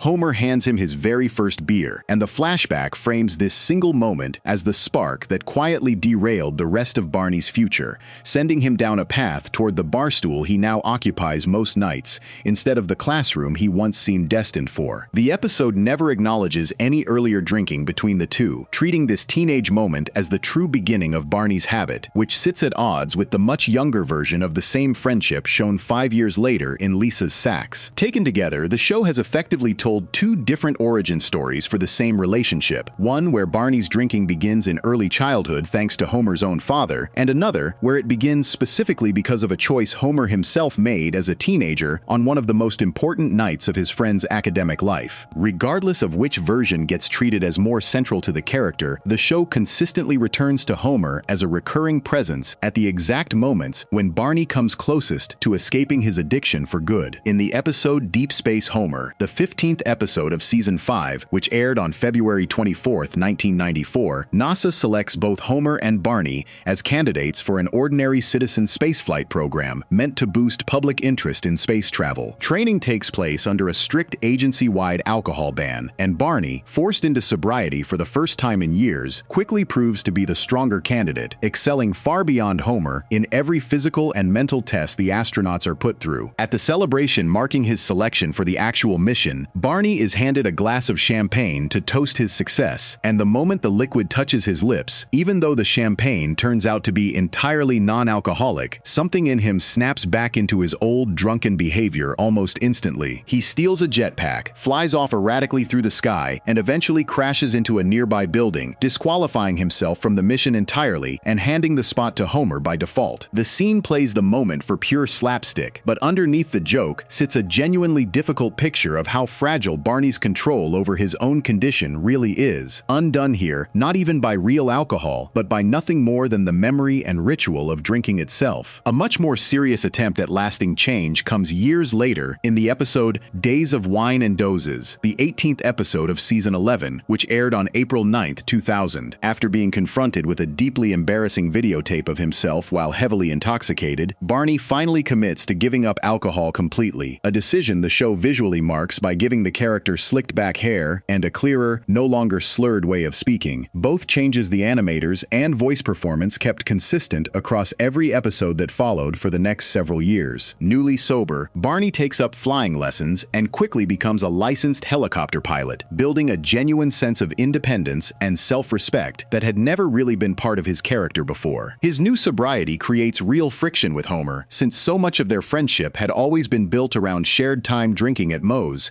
and Barney's honest admission that he now sees those nights as a waste of time leaves Homer feeling hurt and personally rejected rather than proud of his friend's progress. Despite this tension, the two remain close, and the episode ends with Barney looking forward to a future built around his new career instead of his old barstool, trading one dependency for another slightly healthier one in the form of an addiction to double-shot mocha lattes that Moe happily begins selling at the tavern once he notices the demand. That sobriety held for roughly 2 years of the show's continuing timeline before beginning to unravel again. In the episode The Sweetest Apu, the 19th episode of season 13, Homer is shown directly pressuring Barney into drinking once more, undoing years of progress in a single moment of casual peer pressure from the same friend who set the original pattern in motion decades earlier, according to the Mr. Plow flashback. The full extent of that relapse is confirmed shortly afterward in the episode I'm Spelling as Fast as I Can, the 12th episode of season 14, which aired in 2003, where Barney is shown fully back to his old drinking habits, his slicked back hair, and clearer speech from the sobriety era quietly dropped from his design without any further explanation. The show never returns to revisit the helicopter career he had built during those sober years in any meaningful way, letting that entire chapter of his life fade out once the drinking resumes, as though the version of Barney capable of holding a steady, respected job could only exist for as long as the alcohol stayed out of the picture. The pattern surfaced again more than 2 decades later in the episode The Last Man Expanding, the 13th episode of season 36, which aired on April 6, 2025. A new fictional weight loss medication called Othinquick sweeps through Springfield, and among its many effects on the town, it causes Barney to lose interest in drinking entirely as a side effect of the medication, rather than through any personal act of willpower on his part. This latest version of his sobriety is treated with the same light, comedic touch the show has used for every earlier attempt, framing it as one more temporary shift in a decades-long cycle rather than a permanent resolution to anything. Whether triggered by a strict training program, a personal decision after months of humiliation, or simply the side effect of a new drug parody, each attempt at sobriety across Barney's history follows roughly the same shape, a period of genuine improvement followed by a return to exactly where he started, often with Homer standing somewhere nearby, either as the direct cause of the relapse or as the quiet beneficiary of his friend's return to the barstool beside him. Looking at Barney's full history across the show, the theory that Homer bears real responsibility for his friend's condition does not rest on a single flashback or a single clever piece of timing the way some of Springfield's other dark theories do. It rests on a pattern that repeats itself across more than 30 years of episodes, spanning different writers, different seasons, and even conflicting versions of exactly when the drinking started in the first place. Whether the true origin lies in a shared childhood accident caused by Homer's own father, or a single beer handed over the night before a life-changing exam, Homer's presence sits at the center of nearly every major turn in Barney's story, including several of the moments when his friend came closest to building a different kind of life altogether. The show has never framed this connection as anything more than background texture to its jokes, never once building an episode specifically around Homer confronting what his own actions might have cost his oldest friend. That absence, more than any single scene, is what keeps the pattern feeling less like a resolved storyline and more like a debt the show has quietly tracked for decades without ever asking Homer to pay it. Before we move on, if you're enjoying this analysis, please consider subscribing. It helps the channel tremendously. Not every quiet tragedy in Springfield involves a friendship stretched across so many years. Just one dinner table away from Homer and Barney's long history sits a marriage that ended far more suddenly, and a small, largely overlooked pattern of behavior that has convinced a portion of the fan base that the woman at the center of it never loved her husband the way everyone assumed she did. Section 8. Maud Flanders and the Sociopath Theory. Maud Flanders spent 11 seasons standing quietly beside her husband Ned, playing the role of a devoted Christian wife who rarely raised her voice and never seemed to cause trouble. After her death, a small group of fans began rewatching her scattered handful of scenes and noticed a pattern that never seemed to fit the image everyone had assumed about her marriage. The theory that grew out of that rewatch does not rest on anything the show ever stated directly. It rests entirely on a handful of short lines and small reactions,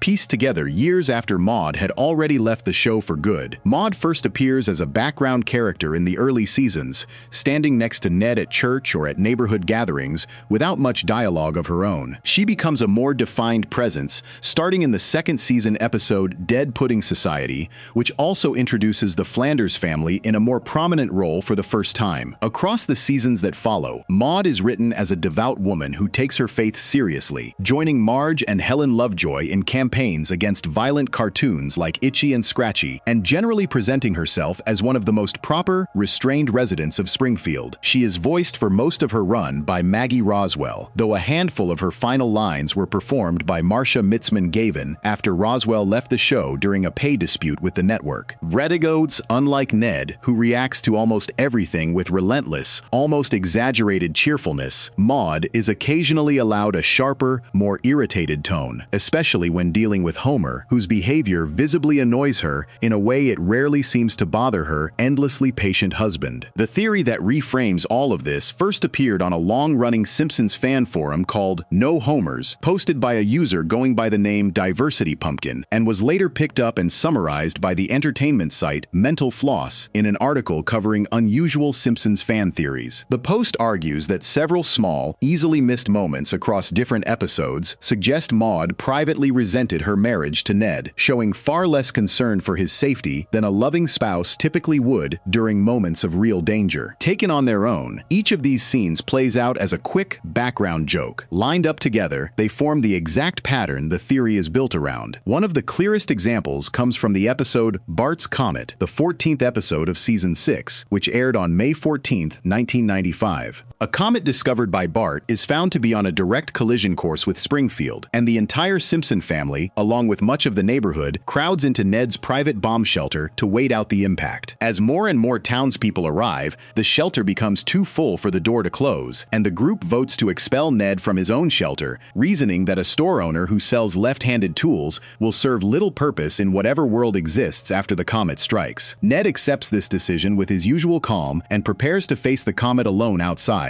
telling everyone he will scream when it finally arrives. Maude tells him she is coming with him, and Ned immediately tells her no, insisting she stay behind where it is safe. Maude's response is a single, quick word of agreement, and she remains inside the shelter while her husband walks out to what both of them clearly believe is his death. The scene is written to move quickly, and the show never lingers on Maude's reaction afterward, but the speed with which she accepts staying behind, without any visible protest or grief, is exactly the kind of detail the theory points to as inconsistent with how a devoted spouse might be expected to react. A second example comes from the episode Hurricane Nettie, the 8th episode of Season 8, which aired on December 29, 1996.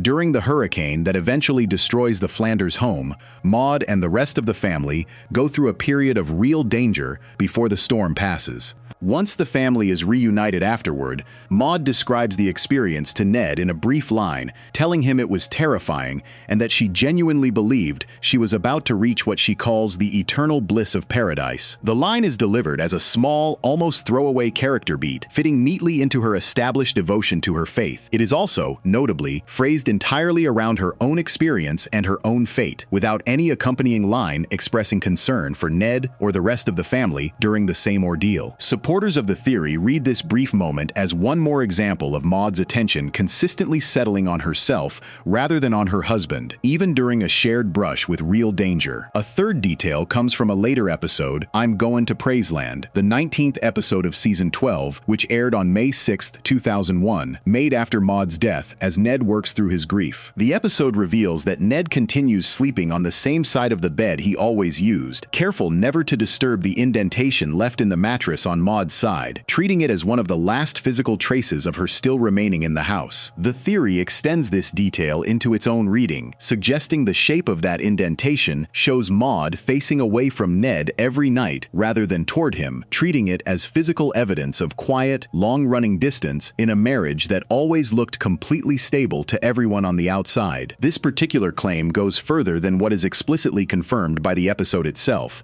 and it represents the theory's own interpretation of a detail rather than something the show states outright, but it remains one of the pieces most frequently repeated whenever fans discuss the theory online. It is worth weighing this reading against evidence from the same stretch of episodes that points in the opposite direction. That same episode, I'm Going to Praiseland, reveals that Maude had spent time before her death privately sketching detailed designs for a Christian-themed amusement park, a project built entirely around honoring the kind of faith she and Ned shared throughout their marriage. Ned discovers these sketches only after her death, going on to build the actual park himself as a tribute to what he comes to see as her final, unfinished dream. A woman quietly designing an elaborate tribute to shared religious values is difficult to square neatly with the idea of someone who privately resented the man she built that faith alongside for years. The show never directly resolves this tension between the two readings, since it never set out in the first place to build any coherent psychological profile of a character who mostly existed to support jokes centered on Ned, Homer, or the broader Springfield community around them.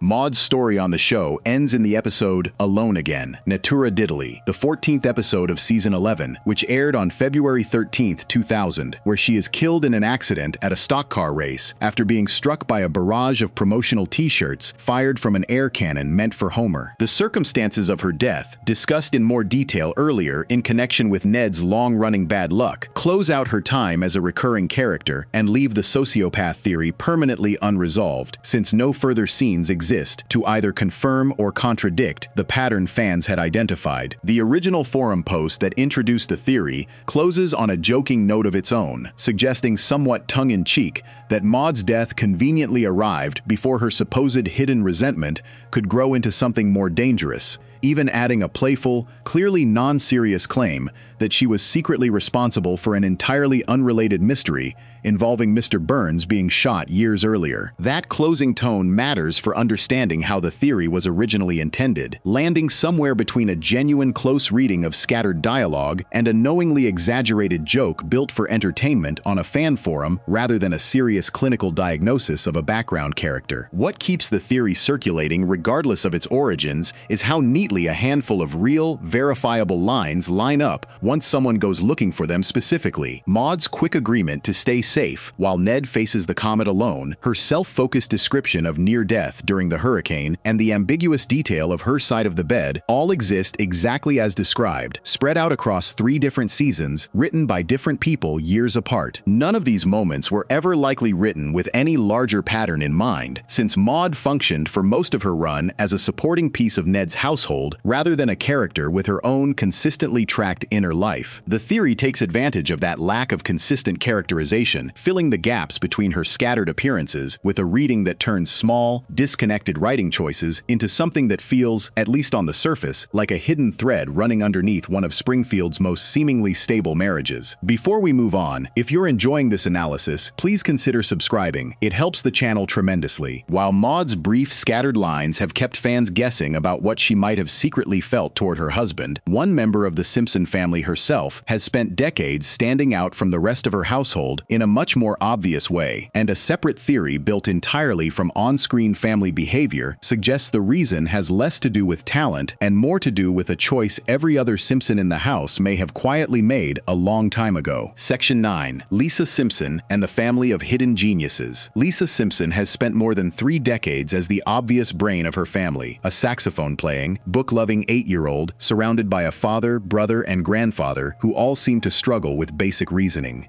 A theory that has circulated among fans for years suggests this contrast might not be as simple as it looks, built partly on something the show itself actually put into its own canon rather than something fans invented from scratch. According to this reading, intelligence runs through the entire Simpson family, but something specific keeps knocking it out of the men one generation after another, while Lisa remains the one person in the household still holding on to hers. The show gives this idea its clearest and most direct treatment in the episode Lisa the Simpson, the 17th episode of Season 9, which aired on March 8, 1998. The story begins when Lisa, usually the sharpest student in her class, suddenly finds herself unable to solve a simple brain teaser that her classmates work out with ease. Her struggles continue at home, where she forgets her school locker combination, botches a class project, and loses some of the technical skills she normally has on her saxophone. Frightened by this sudden decline, Lisa turns to her grandfather Abraham for advice, and he tells her about something he calls the Simpson gene, a supposed family trait that causes intelligence to fade away as Simpson family members grow older. Grandpa uses Bart's steadily worsening report cards as evidence, pointing out that even Bart showed some early promise before slipping into failure the same way Grandpa claims he and Homer once did themselves. Terrified by the idea that this same fate awaits her, Lisa goes on the local news to encourage the people of Springfield to appreciate their own intelligence while they still have it, delivering an emotional plea shaped entirely by her fear of losing her own mind the way she believes the rest of her family already has. has. Homer, upset that his daughter would believe something this dark about her own future, decides to disprove the theory by gathering every relative he can find and inviting them to the house, hoping to show Lisa that the Simpsons are not, as a family, doomed to be unintelligent failures. The plan backfires almost immediately, since the male relatives who show up turn out to be exactly the kind of directionless, unsuccessful people Grandpa's theory would predict, each one describing a strange or embarrassing way they get by in life. Rather than reassuring Lisa, the parade of struggling uncles and cousins only deepens her despair, convincing her further that her own decline is simply a matter of time. At Marge's suggestion, Homer reluctantly turns his attention to the women in the family instead, and the results turn out completely differently. One relative introduces herself as a doctor overseeing complicated surgeries at a hospital, while others describe careers as an architect, an environmental lawyer, and a top sales coordinator for a furniture company. Faced with this stark difference between the men and women of her own bloodline, Lisa asks why the women seem to have escaped the same fate the men clearly have not. The doctor in the family explains that the Simpson gene sits on the Y chromosome, meaning it can only affect people who carry that specific chromosome, which in practice means it targets Simpson men almost exclusively, while leaving the women of the family untouched. Relieved to learn she was never at risk to begin with, Lisa embraces her identity as a Simpson by the end of the episode, while Bart, hearing the same explanation applied to himself, is left to accept that his own future may already be decided by the same trait. The show never revisits the Simpson gene as a literal, biological explanation in later seasons, and the concept exists almost entirely within this single episode, treated by the writers as a colorful piece of Grandpa's folklore rather than something meant to carry forward as an ongoing rule for how the family works. Even so, the idea gave fans a genuine on-screen foundation for building a broader theory about the Simpson family, one that goes further than the show's own joke about a chromosome-linked defect. Rather than accepting that Simpson men are simply doomed by their biology, some fans have pointed to a separate, much more literal explanation the show later provided for exactly one member of that same family, suggesting that whatever is actually happening to Homer, Bart, and Grandpa may have less to do with fating genetics and more to do with something closer to a choice. That literal explanation comes from the episode Homer, styled on-screen with a backward letter as Homia, the 9th episode of Season 12, which aired on January 7, 2001. After losing the family's savings in a failed investment, Homer signs up as a paid test subject at a research facility to help make up the difference. During one of the tests, doctors examining his X-rays discover a crayon lodged deep inside his brain, left over from a childhood incident when 6-year-old Homer stuffed 16 crayons up his nose at once and sneezed out all but one. The doctors offer to remove it, curious what effect it might have, and once the crayon comes out, Homer's intelligence rises dramatically, giving him a level of insight and clarity he has never experienced in his adult life. He begins connecting with Lisa in a way that was never possible before, finally able to discuss ideas with her on something closer to her own level, and for a while, the two form a genuine intellectual bond neither of them had previously known was possible between them. That new intelligence comes with a cost. Homer's sharper mind makes him painfully aware of how far Springfield's ordinary comforts, his friendships at Moe's Tavern, and even parts of his marriage now sit beneath him, isolating him from the people he has spent his whole life around. Faced with a choice between staying brilliant and lonely or returning to his old, simpler self, surrounded by the people who actually make him happy, Homer chooses to have Moe reinsert the crayon at the bar, deliberately giving up the intelligence he only just discovered. Before going through with it, he leaves Lisa a note explaining that while he knows this is what he privately calls the coward's way out, he now understands, in a way he never could before, exactly what her life is like as the only sharp mind in a house full of people who do not always keep pace with her. Placed next to each other, these two episodes offer the Simpson family two very different explanations for the same basic pattern, and the show never really tries to reconcile them into a single, consistent story. Grandpa's version blames an inherited defect passed down specifically through the male line, treating the family's collective slide into foolishness as something biological and completely outside anyone's control. Homer's version, revealed 3 seasons later, roots his own personal struggles in a single physical object stuck in his brain since early childhood, an obstruction that, once removed, revealed a mind fully capable of real intelligence the entire time. Fans who read these two episodes together point out that Homer's crayon story quietly undercuts the idea that Simpson men are simply born destined to be dim. If a single piece of wax was the entire barrier standing between Homer and genuine intelligence, then whatever the Simpson gene is supposed to represent starts to look less like an unavoidable inherited trait and more like a convenient piece of family mythology, invented, ironically, by the very grandfather who has his own reasons for underselling how sharp the men in his family have actually been all along. Grandpa's own history offers some of the clearest support for that reading. In the episode Raging Abe Simpson and His Grumbling Grandson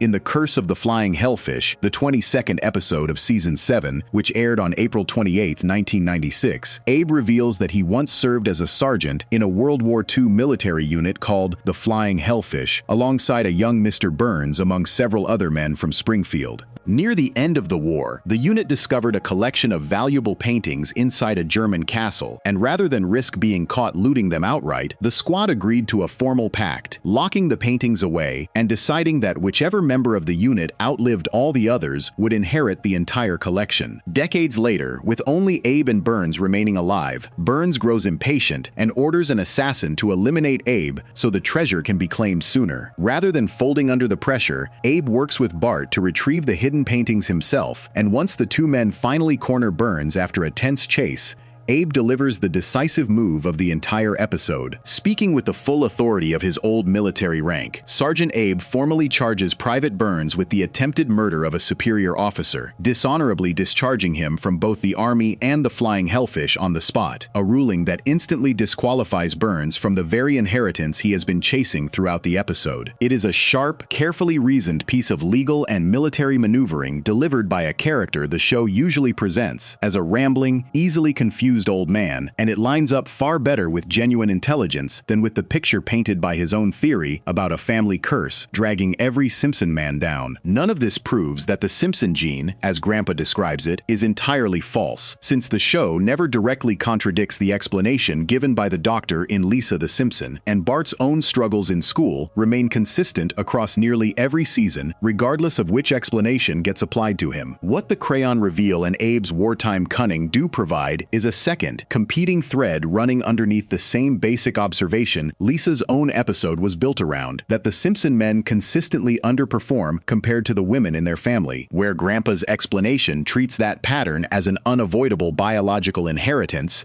the evidence sitting elsewhere in the show suggests something closer to potential that keeps getting buried, whether by a lodged crayon, decades of head injuries, or simply an old man's tendency to tell a good story that happens to let everyone in his family off the hook for choices they made themselves. Lisa remains the one clear exception either way. The daughter who reads philosophy in elementary school, plays saxophone with real skill, and consistently outperforms the adults around her without needing an explanation attached to any of it. Whether that makes her simply lucky enough to dodge whatever the rest of her family is dealing with, or the only member of the household who never had the chance to bury her own intelligence under bad habits, head injuries, or convenient family folklore, the show leaves both readings sitting comfortably side by side, letting viewers decide for themselves which explanation feels closer to the truth. Before we move on, if you're enjoying this analysis, please consider subscribing. It helps the channel tremendously. Just down the hall from the Simpson household, inside the walls of the Springfield power plant, another quiet pattern has been running for even longer than Lisa's. Built not around intelligence, but around a devotion one employee has kept giving to a boss who has spent decades barely noticing it in return. Section 10. Waylon Smithers and 30 years of one-sided devotion. Waylon Smithers has spent more than 3 decades standing exactly one step behind Mr. Burns,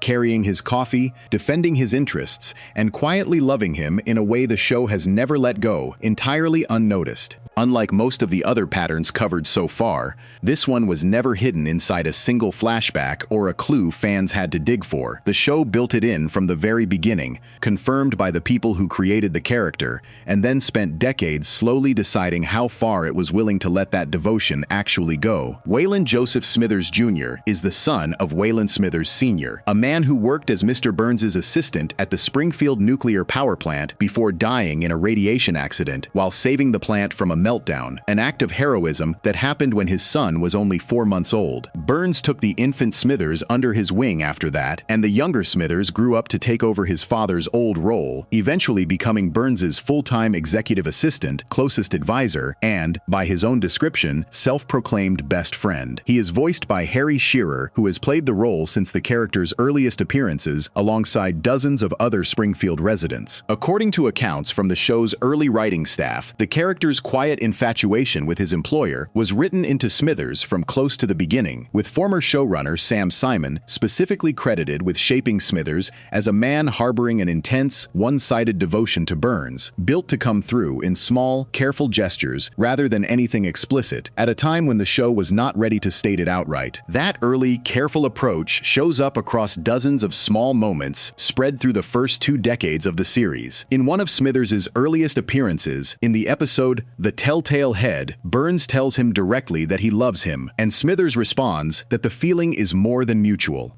In a later episode, Brush with Greatness, Burns remarks that somebody up in heaven must like him, and Smithers quietly adds that somebody down on Earth likes him too. In the episode Bart's Inner Child, Smithers begins to tell Burns he loves him during a community festival built around expressing personal feelings honestly, only to catch himself mid-sentence and awkwardly claim he was actually complimenting the color of Burns's shirt instead, immediately regretting the missed opportunity once the moment passes. None of these scenes ever fully commit to naming what is happening between the two characters, but taken together they build a picture of a man who has spent years dropping small, half-serious confessions of love toward a boss who either fails to notice or chooses not to acknowledge them. How much Burns genuinely needs Smithers, beyond whatever affection Smithers might feel for him, becomes its own kind of running joke across the show. In the episode Homer the Smithers, the 17th episode of Season 7, Smithers finally takes a long overdue vacation, and Burns, left without the one person who has spent years anticipating his every need, quickly falls apart. Homer steps in to fill the role, but proves so completely unsuited to the job that Burns is reduced to a helpless, disoriented wreck within days, unable to manage even basic parts of his own daily routine without Smithers quietly working behind the scenes. Once Smithers finally returns, order is restored almost immediately, and the episode makes clear that whatever Burns's feelings toward his assistant may or may not include, his dependence on the man is total and completely without question. The joke works precisely because Burns never says a word of gratitude for any of it, treating Smithers' constant, careful management of his life as something owed to him rather than something worth acknowledging out loud. That basic pattern, decades of quiet devotion offered up to a boss who rarely returns it in any meaningful way, finally moves toward an actual confrontation in the episode The Burns Cage, the 17th episode of Season 27, which aired on April 3, 2016. After years of only ever hinting at his feelings, Smithers decides to tell Burns directly that he loves him, choosing the moment right after the two of them survive a skydiving accident together, with Smithers having saved Burns's life during a mid-air freefall. Burns's response to this long overdue confession is to simply brush it off entirely, offering nothing back and moving on as though nothing significant had just happened between them. Devastated, Smithers spends the following days taking his frustration out on Homer, Carl, and Lenny at the power plant, piling on extra work until the three men realize the real problem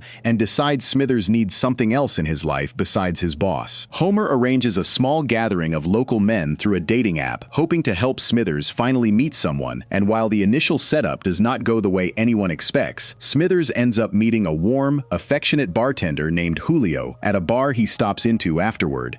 The two quickly fall for each other, and Smithers, happier than he has been in years, takes time off work and eventually quits his job at the power plant altogether to be with Julio, even traveling with him to visit family in Cuba. The relationship falls apart almost as soon as it reaches its most serious point, when Julio notices that Smithers still cannot stop thinking and talking about Burns, even while they are supposedly building a life together on the other side of the world. Confronted directly about whether he can fully commit to the relationship, Smithers admits, honestly, that he cannot, and the two break up shortly afterward. Back in Springfield, Burns, having failed to find any adequate replacement for his old assistant, finally offers Smithers the only thing that seems to genuinely register character as an emotional gesture from him, quietly admitting that Smithers' performance review has always been, and remains, excellent. The two reconcile over dinner on that basis alone, with Smithers accepting the closest thing to affection Burns seems capable of giving, and the show ends the episode with him back in his old position, exactly where he started. That episode marked the first time in the show's history that Smithers' sexuality was stated outright rather than only implied, closing off decades of the show relying purely on suggestion and innuendo to hint at what audiences had already understood for years. It is worth noting, according to the episode's own writer Rob Lazebnik, that the decision to finally write this storyline came from a deeply personal place, inspired directly by his own son coming out to him as a teenager, a detail Lazebnik has discussed openly in interviews given around the time the episode aired. Whatever the show's earlier reluctance to state things plainly, the choice to finally do so in this specific episode came from someone with a very real, very personal reason to want the moment handled with care. 5 years later, the show returned to Smithers' romantic life again in the episode Portrait of a Lackey on Fire, the 8th episode of season 33, which aired on November 21st, 2021. Noticing how lonely his old friend still seems, Homer plays matchmaker once more, this time introducing Smithers to a wealthy, jet-setting fashion designer named Michael DeGraff, voiced by guest star Victor Garber, who arrives at Burns' estate hoping to adopt one of the puppies born from Burns' guard dogs. Smithers and Michael are drawn to each other almost immediately, and for a stretch of the episode, Smithers appears genuinely happier than he has been at any point across the entire history of the show, celebrated at a party thrown in the couple's honor by Marge, and clearly enjoying a level of attention and affection that has always eluded him with Burns. The relationship takes a sharp turn once Michael announces plans to open a new manufacturing plant in Springfield, and Homer, Bart, and Lisa soon discover during a factory tour that the facility is running under brutal, exploitative working conditions while dumping toxic waste directly into the local environment. Smithers, confronting Michael about what he has learned, is stunned to realize his new partner is fully aware of the damage his factory is causing and simply does not care, revealing a man who may be even more callous and self-interested than Burns has ever openly been. For a moment, Smithers appears ready to accept this exact trade-off anyway, offering a toast about focusing only on the best in each other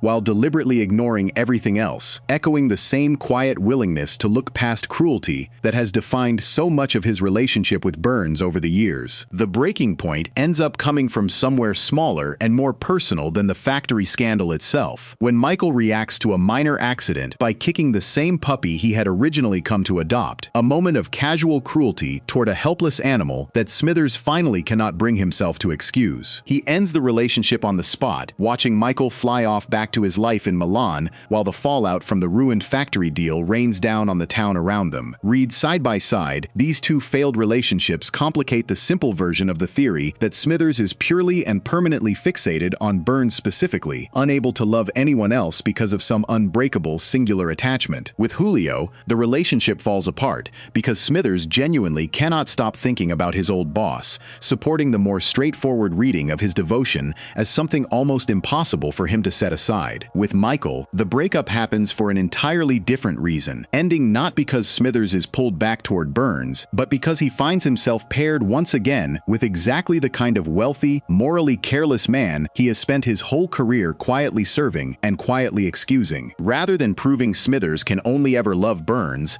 the second relationship suggests something slightly different and arguably more uncomfortable, that whatever draws him toward Burns in the first place, whether that is genuine affection, deep familiarity, or something built out of a lifetime spent working for and around powerful, difficult men, might simply be a type of relationship dynamic Smithers keeps finding himself pulled back toward, regardless of which specific billionaire happens to be standing in front of him. None of this stops Smithers from returning, episode after episode, to his same old desk beside Burns, managing the same daily crises and absorbing the same casual lack of gratitude that has defined nearly every scene the two characters have shared since the show's earliest seasons. Burns has never been shown offering Smithers anything close to the kind of open affection Smithers has spent decades quietly hoping for, reserving his rare, genuine gestures of of appreciation for the safest, least vulnerable form possible, tucked inside a performance review rather than spoken plainly as anything more personal. Whatever Smithers gets out of the arrangement, whether it is stability, purpose, or simply the comfort of a relationship whose limits he has long since learned to accept, the show has never suggested he is anywhere close to walking away from it for good. Across 10 sections and 10 very different characters, the pattern running underneath all of it stays remarkably consistent. Every one of these theories, whether confirmed outright by the show, quietly contradicted by its own earlier episodes, or built entirely from small, scattered details fans piece together on their own, comes from the same simple place: a long-running cartoon that has spent more than 3 decades letting its background characters carry real, unresolved weight underneath every joke built on top of them. If you enjoyed this video essay, make sure to subscribe, and I'll see you in the next video.